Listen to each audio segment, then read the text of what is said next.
Hello बच्चों, let's read the question. Two parallelogram stand on equal bases and between the same parallels the ratio of their area is. हमें option दिया हुआ है 1:2, 2:1, 1:3 and 1:1। तो अब हम क्या करते हैं, डायग्राम ड्रॉ करते हैं। तो डायग्राम से क्या होगा, हमारे लिए ईजी हो जाएगा आंसर को एक्सप्लेन करना। अब ये हम मान लेते हैं, ये हमारा ए बी सी डी क्या है, एक पैरेललोग्राम है। ठीक है, अब वो कह रहे हैं इक्वल बेस है and between the same parallels. तो हमने क्या किया, एक यहाँ पर लाइन ड्रॉ किया और एक हमारा क्या है, यहाँ से बनना है। तो एक हमारा हो जाएगा ये, तो एक आ जाएगा हमारा ए ई एफ। तो हमारे पास क्या है, टू पैरेललोग्राम्स हैं।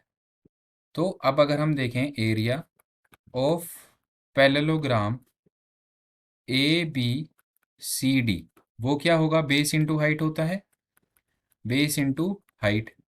ठीक है, तो अब हम मान लेते हैं लेट हाइट जो है, तो हाइट पैरेललोग्राम का सेम ही रहेगा। तो हाइट हम मान लेते हैं इसका क्या है, एच है।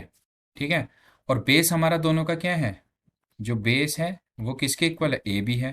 तो अब अगर हम देखें area of parallelogram A B C D, तो वो क्या हो जाएगा, बेस है हमारा ए बी और हाइट क्या है, एच। ठीक है, अब अगर हम देखें area of parallelogram A B F E, तो वो हमारा क्या हो जाएगा, बेस तो सेम है ए बी और हाइट भी इक्वल रहेगा।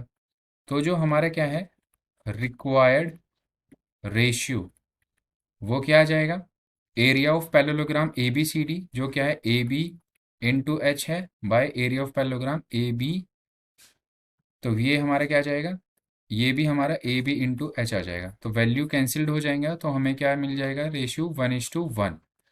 तो जो हमारा रिक्वायर्ड रेशियो आ जाएगा वो कितना आ जाएगा, रिक्वायर्ड रेशियो इक्वल टू 1:1। तो जो हमारा डी ऑप्शन है वो हमारा करेक्ट आंसर है। Hope you understand the concept. Thank you.